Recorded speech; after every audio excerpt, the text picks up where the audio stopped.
राधे राधे दोस्तों, हरे कृष्ण। माघ मास समाप्ति की ओर है और आप सबने कथाओं को बहुत प्रेम से सुना, उसके लिए बहुत बहुत आभार। और जिसने भी नहीं सुना है, जिसका कोई भी अध्याय छूट गया है, जरूर सुन लीजिएगा। और माघ मास के अंत होते होते दान पुण्य अपनी यथा समर्थ जरूर करिएगा। तो चलिए कथा शुरू करते हैं। आज की कथा शुरू करेंगे भगवान कृष्णदास जी की और एक वैश्या की कहानी से। उसके बाद आप सुनेंगे आगे का माघ मास महात्म का आज का अध्याय। कृष्णदास जी श्रीनाथ जी के समस्त सेवा विधान के अधिकारी पद पर थे। तब श्रीनाथ जी गिरिराज गोवर्धन जी में विराजमान थे। श्रीनाथ जी वहीं प्रकट हुए थे। कृष्णदास जी ठाकुर जी के लिए तरह तरह की सेवा सामग्री खरीदने के लिए अपने सेवकों के साथ आगरा जाया करते थे। एक दिन जब वह आगरा गए तो सैकड़ों लोग घेरा करके खड़े थे और किसी को देख रहे थे। उन्होंने देखा कि एक वेश्या गायन और नृत्य करके लोगों को रिझाकर उनसे पैसे ले रही है। कृष्णदास जी वृद्ध थे और वह भगवान के नित्य सखा भी थे।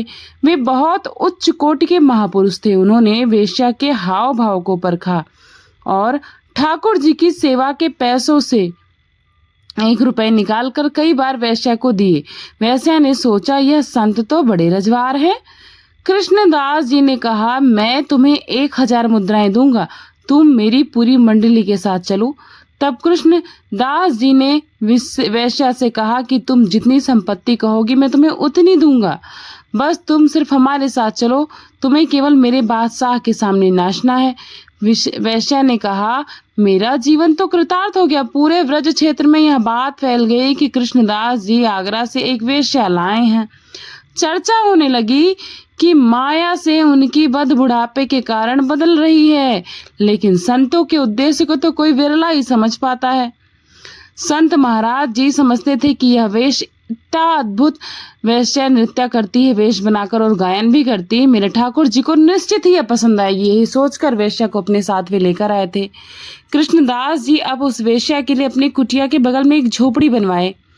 वेश्या को व्रज के सारे महान कुंडों का स्नान भी करवाया गया, शुद्ध करवाया गया। फिर उसे प्रेम रस रीति के सुंदर पद गाना और वाद्य बजाना सिखाया गया।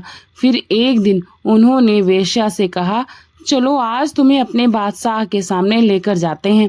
अगर मेरे साहब रीझ गए तो तुम्हारी जन्म की बिगड़ी बन जाएगी। मेरे बादशाह को तुम मूर्ति मत समझना, वे तो साक्षात विराजमान है।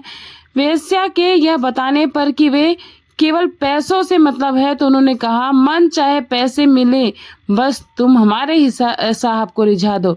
श्रीनाथ जी के पास जाकर अब कृष्णदास जी ने कहा, प्रभु जब मैं आगरा गया हूँ तो आपकी पसंद की चीजें लेकर आया हूँ। आज एक पसंद की वस्तु आपको भेंट कर रहा हूँ, स्वीकार कीजिएगा। श्रीनाथ जी को नमन करके अब वेश्या ने नृत्य करना शुरू कर दिया और पूरा पद गाया। पद गाकर जैसे ही प्रणाम करके उसने सिर उठाया तो देखा वंशी लिए विशाल नेत्र वाले ठाकुर जी उसके सामने खड़े थे। श्रीनाथ जी की एक मुस्कान पर वेश्या के प्राण निकल गए और वह परम पद को प्राप्त हो गई। दूसरी कहानी एक वेश्या की जिसने जीवन भर अपना शरीर बेचकर ढेर सारा धन वैभव एकत्रित किया। उसका गांव के बाहर एक सुंदर महल था जिसमें बहुत सुंदर पुष्पों की वाटिका थी। एक बार एक संत अपनी मंडली के साथ उसके गांव में पहुंचे। उन्होंने गांव के लोगों से पूछा, कोई पवित्र स्थान हो तो बताओ जहां हम रात में आरती पूजा करके भोग लगा सकें और अपने ठाकुर जी को विश्राम करा सकें। तो कुछ लोगों ने जो उद्दंड थे उन्होंने कहा, महाराज जी वह जो बगीचा देख रहे हो ना, वही परम पवित्र है। वेश्या अपने मित्रों के साथ उस बगीचे में हास विलास किया करती थी।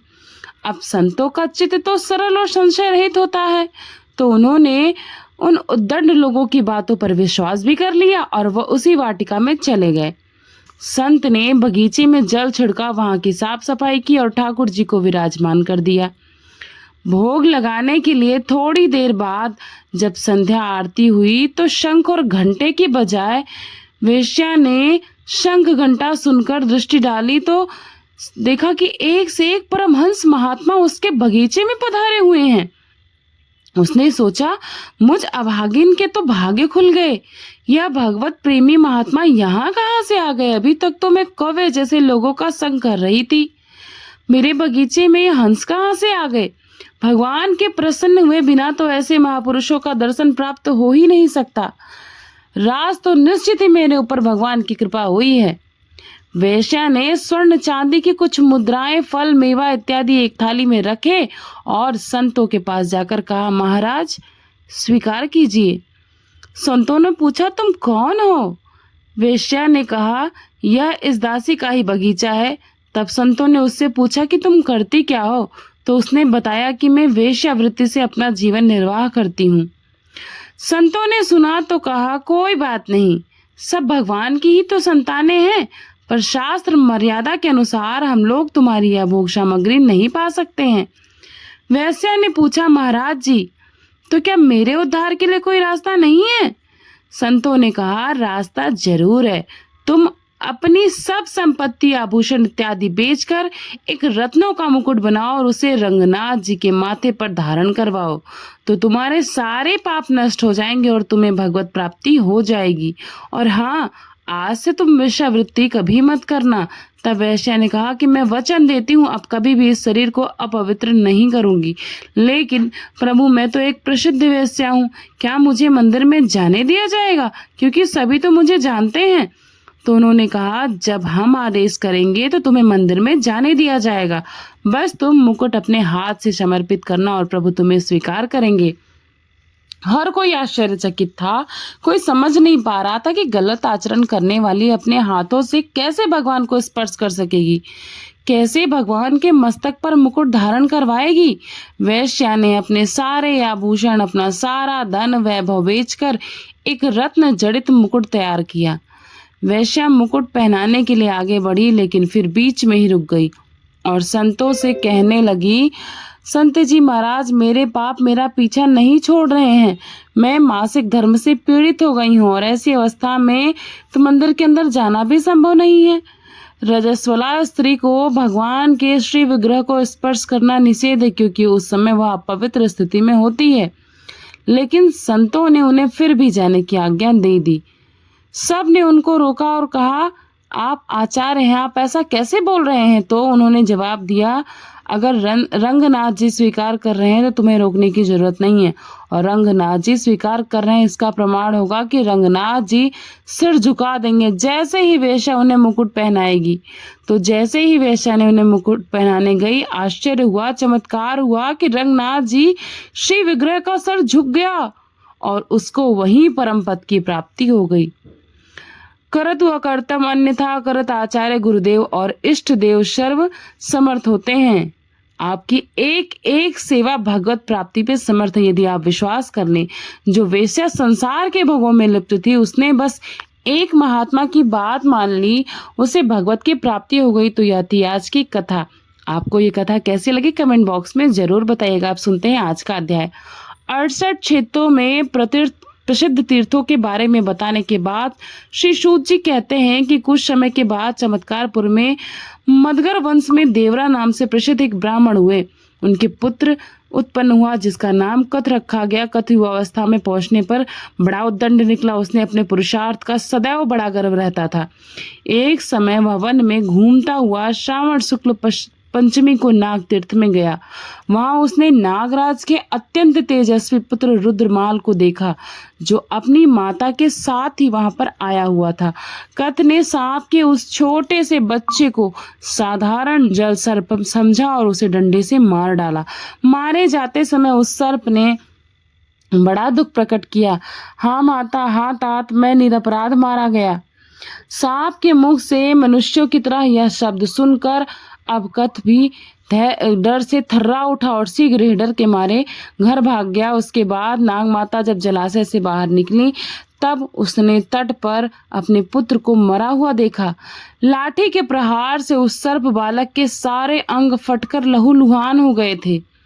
अपने पुत्र की ऐसी दशा देखकर शोक के कारण उसकी माता भी मूर्छित हो गई। फिर सचेत होने पर शोक के कारण उसने बहुत देर तक विलाप किया। उसके बाद नागिन उस मरे हुए पुत्र को लेकर नागराज के पास गई। वे भी अपने पुत्र को मरा हुआ देखकर शोक से व्याकुल हो गए। उस समय नागराज के दुख से दुखी होकर समस्त नाग वहां पर एकत्रित हो गए। सब ने प्राचीन कथाओं और दृष्टांत द्वारा नागराज को समझा बुझाकर शांत किया। उसके बाद उन्होंने पुत्र का दाह संस्कार कर दिया। किंतु जलदान के समय समस्त नागों और सर्पों से कहा कि जब तक मेरे पुत्र का विनाश करने वाले उस दुष्ट पुरुष को स्त्री पुत्र और वृत्य सहित नष्ट न कर दिया जाएगा, तब तक मैं अपने पुत्र को जलांश नहीं दूंगा। ऐसा कहकर नाराज ने उस पापात्मा द्विज की खोज कराई जिसने डंडे से उनके पुत्र का वध किया था। उसके बाद उन्होंने पार्श्ववर्ती नागों से कहा कि मेरे हितेश तुम हाटकेश्वर क्षेत्र में जाओ और मेरे पुत्र का नाश करने वाले कथ को स्त्री पुत्र और कुटुंब सहित शीघ्र नष्ट करके समस्त चमत्कारपुर को खा जाओ।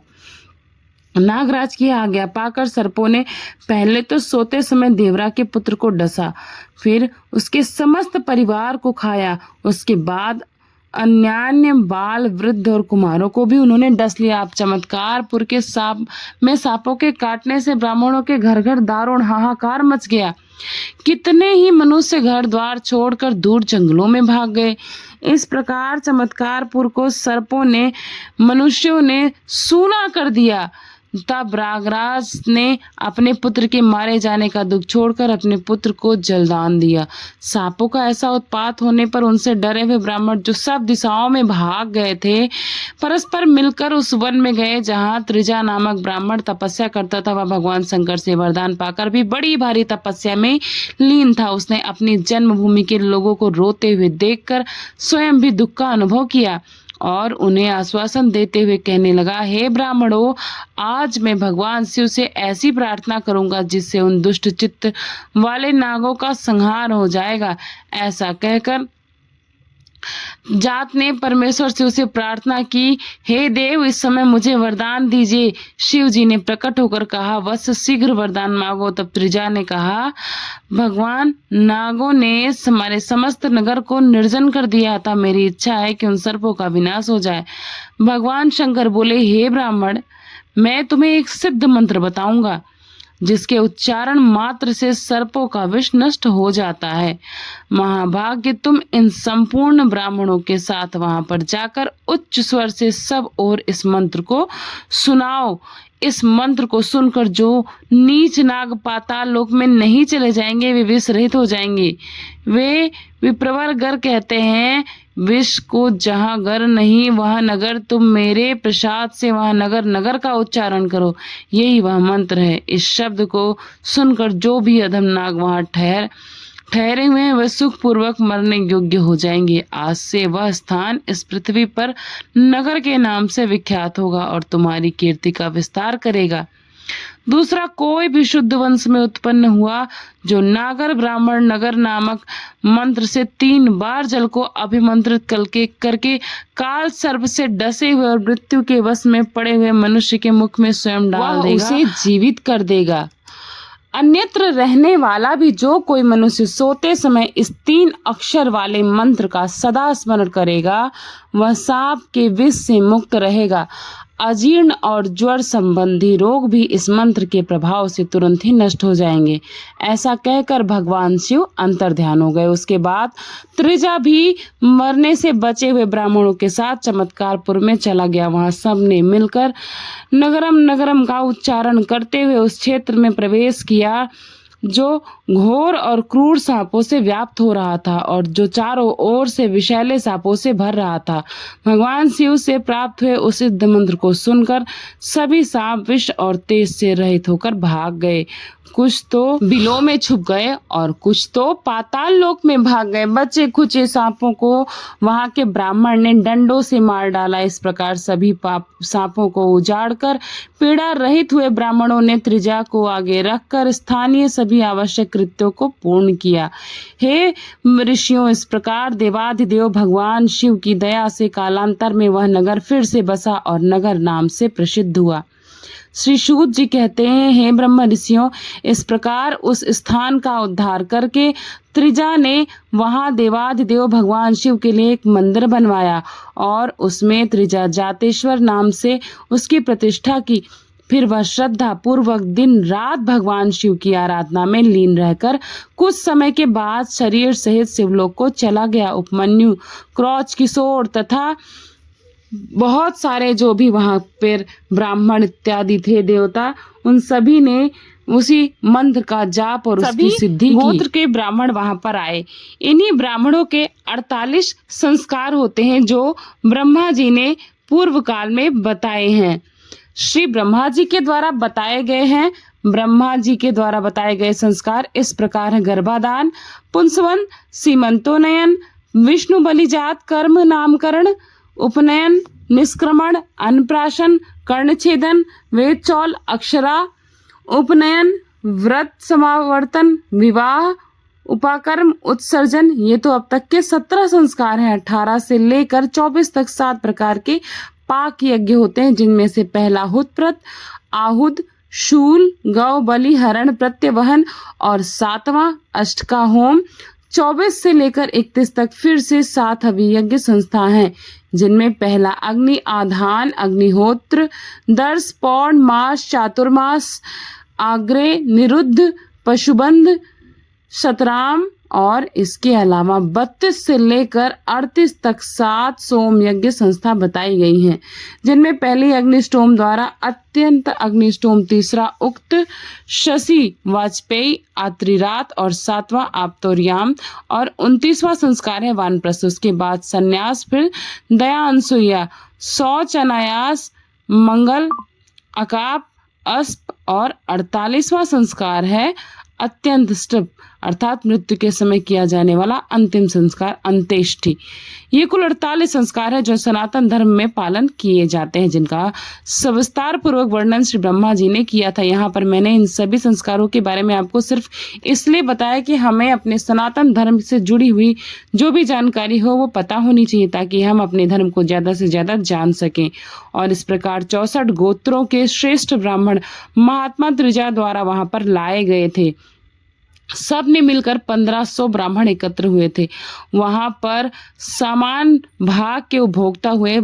सबकी स्थिति वहां पर एक समान मानी गई। क्रमशः सभी का वंश बढ़ने लगा और उनके सहस्त्र पुत्र पौत्र, नवता, दौहित्र और भगिनी से पुनः सारा नगर भर गया, जो किसी समय सर्पों के भय से खाली हो चुका था। जो मनुष्य सदा भक्ति भाव से इस चरित्र का पाठ करता है, इस पृथ्वी पर उसकी संतान कभी भी नाश नहीं होती है। श्री सूत जी कहते हैं, हे महर्षियों, पूर्व काल में तक्षक नाग स्वराष्ट्र देश के राजा के यहाँ पुत्र रूप में उत्पन्न हुआ था। वहां उसका नाम रैवत रखा था। उन्हीं दिनों अनर्थ देश में राजा प्रभंजन राज्य करते थे। उनका बहुत से राजाओं के साथ बैर संबंध बन गया था, इसलिए शत्रु देश उनका उजाड़ दे रहे थे और पशुओं को बलपूर्वक हर कर ले भी जाते थे। उन शत्रुओं के साथ उनका सदैव युद्ध होता ही रहता था। उस समय उनकी धर्म पत्नी प्रियंवदा ने ऋतु स्नान करने के बाद गर्भधारण किया था। समय अनुसार कमल के समान नेत्रों वाली एक सुंदर कन्या उनके घर में उत्पन्न हुई, जिसने रात के अंधकार में भी अपनी अंग कांति से श्रुतिका ग्रह को भी प्रकाशित कर दिया था। राजा प्रभंजन ने पुत्र की ही तरह अपनी उस कन्या का जन्म उत्सव भी मनाया था। सब ओर गाने और बजानों की मधुर ध्वनि छा रही थी। 13वें दिन राजा ने ब्राह्मणों के आगे कन्या का नामकरण संस्कार किया था। उसका नाम क्षेम कल्याणी रखा गया था और राजा उसे बहुत प्रेम करते थे। स्नेह से उसे अपने पुत्र की भांति ही रखा करते थे। स्वराष्ट्रनाथ रेवत के साथ उसका विवाह कर दिया और उन दोनों दंपत्ति ने से रेवती नाम वाली एक कन्या उत्पन्न हुई, जिसका विवाह बलराम रूप में अवतरित हुए नागराज शेष के साथ हुआ था। राजा रेवत और शिमरी से प्रौढ़ अवस्था आ जाने पर भी कोई वंश प्रवर्तक पुत्र नहीं हो पाया, जिसके कारण उन दोनों के मन में बड़ा भारी दुख था। वे अपना सारा राज्य मंत्रियों को सौंपकर पुत्र के लिए तपस्या करने के उद्देश्य से तपोभूमि चले गए। वहां पर विंध्याचल पर्वत पर अपने लिए आश्रम बनाकर दोनों एकाग्र चित्त से रहने लगे और कात्यायनी देवी की स्थापना करके उनकी आराधना में लीन हो गए। कात्यायनी देवी वही देवी है जिन्होंने कुमार व्रत धारण करके महिषासुर का वध किया था। देवी ने उन दोनों की कठिन तपस्या से प्रसन्न होकर उन्हें वंश को बढ़ाने वाला एक पुत्र प्रदान किया जो क्षेमजित के नाम से प्रसिद्ध हुआ। पुत्र पाकर स्वराष्ट्र राज रैवत अपनी राजधानी को लौट आए और उन्होंने बड़े हर्ष के साथ अपने उस पुत्र का लालन पालन भी किया। क्षेमजित अब बड़ा हुआ, अवस्था को प्राप्त हुआ, तब राजा ने उसे अपनी जगह पर राजा बना दिया और स्वयं वे सब कुछ त्याग कर अपनी पत्नी के साथ हाटकेश्वर क्षेत्र में चले आए। वहां उन्होंने भगवान शंकर का मनोहर मंदिर भी बनवाया और एकाग्रचित होकर यतेश्वर नाम वाले शिवलिंग की स्थापना की जो दर्शन मात्र से ही समस्त देहदल्ली पापों का नाश करने वाला है। पूर्व काल में राजा रैवत ने जिन दुर्गा देवी की स्थापना की थी उन्हीं का हाटकेश्वर क्षेत्र में उनकी धर्मपत्नी क्षेमकारी ने श्रद्धा पूर्वक मंदिर बनवाया और उसमें कात्यायनी देवी की प्रतिष्ठा की। तभी से महिषासुर मर्दिनी कात्यायनी देवी वहां क्षेम कल्याणी के नाम से जानी जाती है और पूजी भी जाती हैं। अब पूजन मात्र करने से मनुष्य के सभी मनोकामना पूर्ति होती है। तो हरे कृष्णा, आज के अध्याय में बस इतना ही। आगे का वृत्तांत आप सभी कल के अध्याय में जरूर सुनिएगा। मिलती हूँ नए अध्याय के साथ, नई कथा के साथ, नए वीडियो में। वीडियो अच्छी लगी हो, कथा अच्छी लगी हो तो लाइक, सब्सक्राइब एंड शेयर करिएगा। Thanks for watching. पूर्णिमा के शुभ लोग। राधे राधे।